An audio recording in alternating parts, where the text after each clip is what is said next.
Hello there.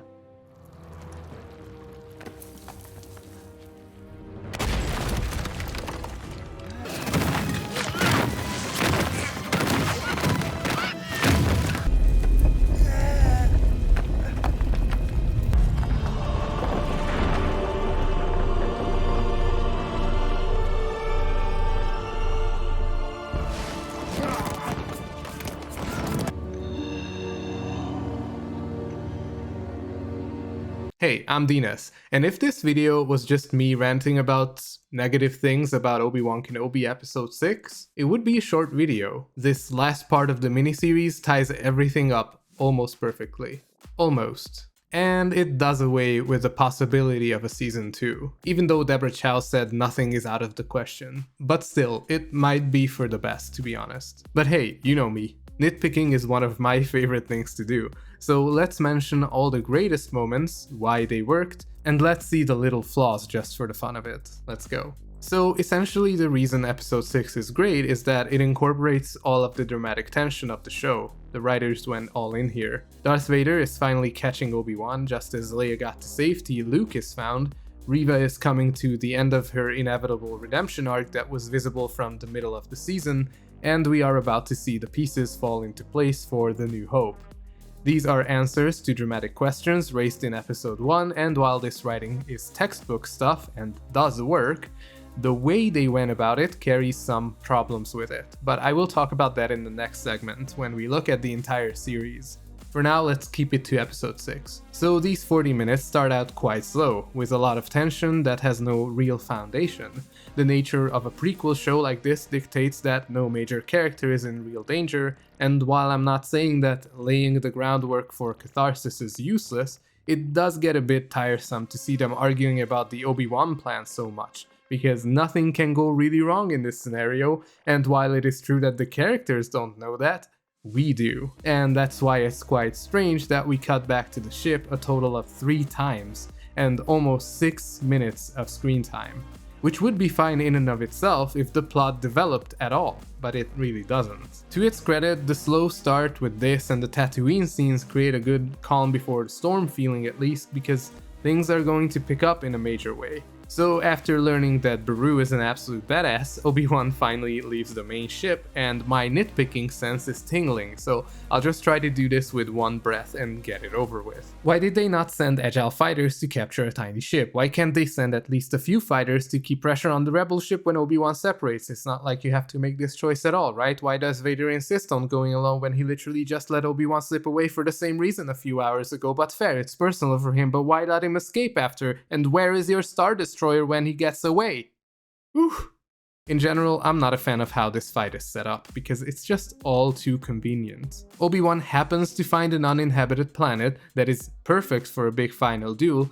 Vader obviously wants to go alone, and it's just like they were setting this stage up just for them. I don't know, it's just a matter of riding towards big moments again, instead of letting stuff happen organically. It's not a big issue, because I guess both characters wanted this duel to happen like this anyways, but it leaves a bitter taste in my mouth. On the other hand, I very much appreciate that they didn't use Lola in this duel, because let's be honest, that would have been unfair.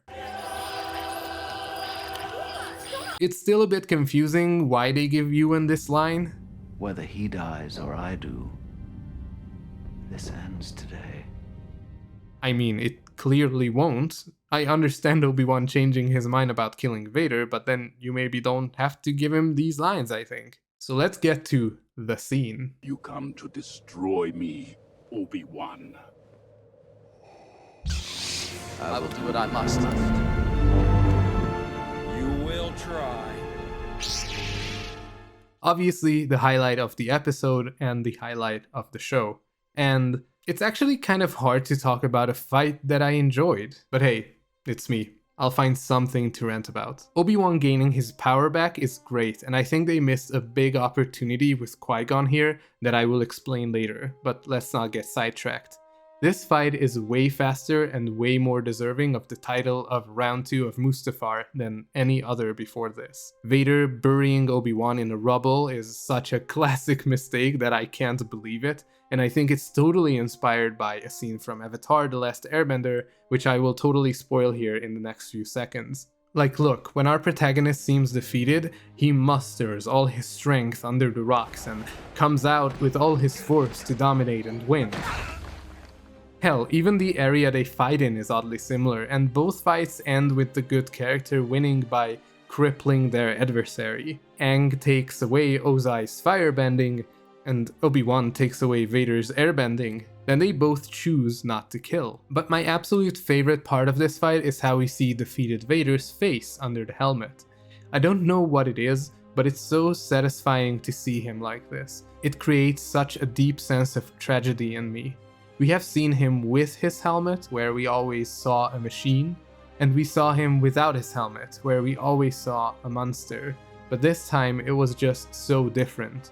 For a brief second, we truly saw Anakin, gasping for air, with hate in his eyes and his fate reflected in his stare. It's why Obi-Wan only truly realized he was fighting Anakin when this happened, and what ultimately urged him to spare his life. The line about Vader being the one who killed Anakin is something I think Star Wars fans never needed.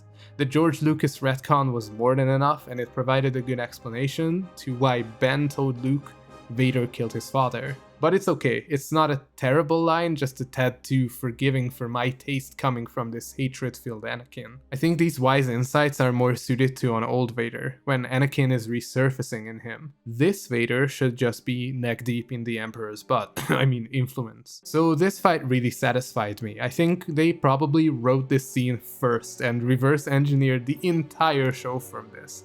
This bodes not so well for the series, but this scene still marks an important piece of Star Wars history for me, and we'll just be thankful for that, because we are not greedy, are we? And while this is all truly great, let me suggest something by bringing up the Phantom Menace, of all things. You can say a lot of bad things about that movie, but one thing they got perfect is this sequence of scenes in the finale. It has an almost montage-like quality with ever-rising action switches between 4 scenes that all develop to their conclusions at the same pace with one overarching narrative. All of these scenes have to lead to a win for our protagonists, otherwise the plan fails. The intensity and the stakes are matching and in sync, and the plot is tightly connected. Here, on the other hand, we go from a 90% intensity scene to a 20% intensity scene, back to 100% energy, back to 40%. And just as our duel scene turns to 30%, our Tatooine scene picks up, and this happens so many times that the momentum of the build-up to everything is always halted. It's just off rhythm, and it also has no plot connection. Just as we get emotionally charged here, we cut to this. I think they needed to let these scenes breathe and connect them narratively. Like, this whole Tatooine thing would have had more tension if Obi-Wan was already on the way, I think. And they could have subverted expectations of a Deus Ex Machina by Obi-Wan, where Reva actually has the chance to kill Luke before he arrives, and yet she doesn't. The decision would have felt even more crucial, not that it otherwise didn't. That said, I'm not sure I get why she would kill the kid in the first place. I think Bail Organa did not mention who Luke was in the message, so the revenge angle doesn't really work for me. But she obviously didn't want to bait Vader either, so for me the motivations are a bit foggy here, but you guys can enlighten me in the comments. That said, her character actually grew close to me in this last episode, and it's not because of her redemption, it's actually because of her tragic arc that parallels Anakin. It feels a lot like this was a deliberate way to show the audience how Obi-Wan could forgive someone who let their hatred take control over them when they couldn't save the ones they loved. As I said many times, too bad they only let her come to her true self in the last 1.5 episodes. I'll be honest, this scene at the end with Leia reuniting with Ben on Alderaan touched me in a way. These characters actually have reasons in the story to care about each other, and enough time spent on screen so that this scene is believable, and it is such a stark difference to anything else in this series.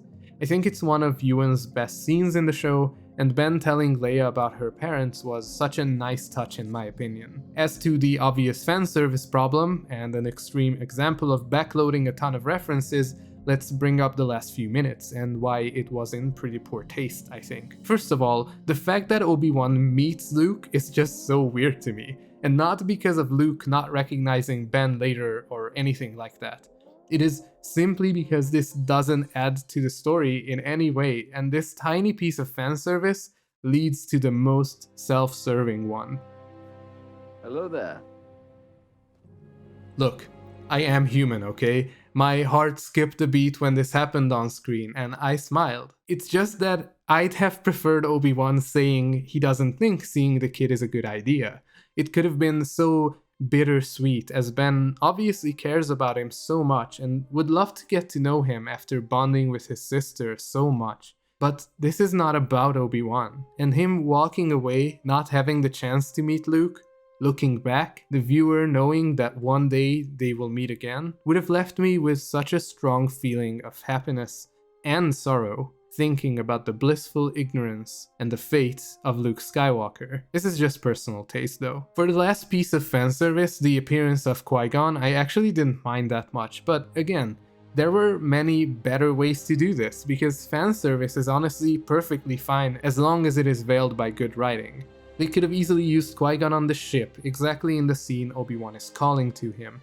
He could have actually played a crucial part in the story, as he prepares him for the fight with some profound advice, and they could have still kept him at the end here, and made a callback to this line from episode 1. You've been a good apprentice, Obi-Wan. And you're a much wiser man than I am. I foresee you will become a great Jedi Knight. I mean, honestly, I would have liked them talking more throughout the series. There were so many things they could have cleared up about Anakin and the prophecy. I really think this might be the biggest missed opportunity, and it could have provided with a constant narrative glue between the main saga movies and this TV show, while also solving the overly episodic structure and provide with a sense of the bigger picture history of Star Wars. That's it for fanservice for now, but I want to talk more about this another time and why it's problematic. But now, a final verdict on episode 6. I personally think this is the best episode of them all, and they just took everything that worked and filled these 40 minutes with it. It's all the good stuff, but it also creates a problem, and here's where the season review comes in. I think Obi-Wan Kenobi was ultimately a bit of a letdown, and I'll explain exactly why. To contextualize my criticism, allow me to remind you what I said earlier about the dramatic questions and how they got resolved in episodes 5 and 6. This approach is deeply problematic and the issues are manifold. But hey, you might ask, shouldn't the dramatic questions be answered at the end of the story? Yes, absolutely. But the thing is, backloading all of this carries a few things with it. First, the writers' hands are tied in relation to what they can and cannot do in the majority of the season. Obi-Wan Kenobi being in between Revenge of the Sith and A New Hope is just one major way that a writer's job is much harder, as you have to keep all connections in mind, and if you don't, you encounter immediate backlash because of the gaping plot holes from raging fans. And in this case, not only do you have to abide by this, you also have to think about what story you can tell, where no protagonists could be harmed, so you have to introduce new characters we can grow attached to, which takes a lot of time, which you don't have. But ultimately, if you get rid of them, or make them irrelevant, which you kinda have to do regardless because otherwise we'd see them in A New Hope, you will just end up with a story that never really had any stakes, and the big character moments that are truly cool to see, you have to keep for the ending. So what does this all spell out? 80% of your show will be filler. Because essentially, what are TV shows good at? What is the strength of this format? TV shows are great at letting you live and breathe with the characters, get to know them, and show the details that a movie cannot deliver on because people's bladders give up in the cinema.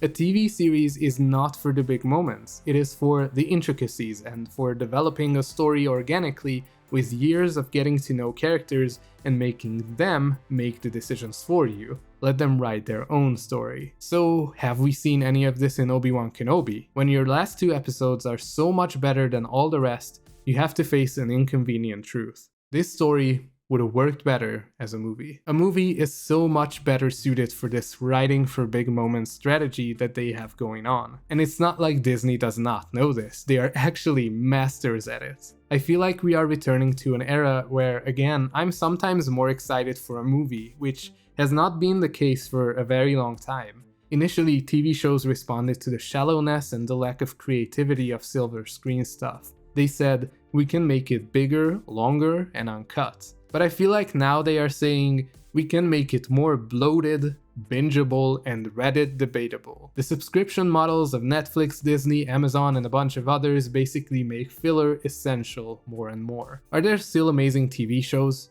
Of course, still way more than good movies it feels, at least in the mainstream. Take a look at another limited series, Maniac. Just like Obi-Wan, it's one season, but it's also filled with unique and interesting episodes where everything is spread out evenly and beautifully.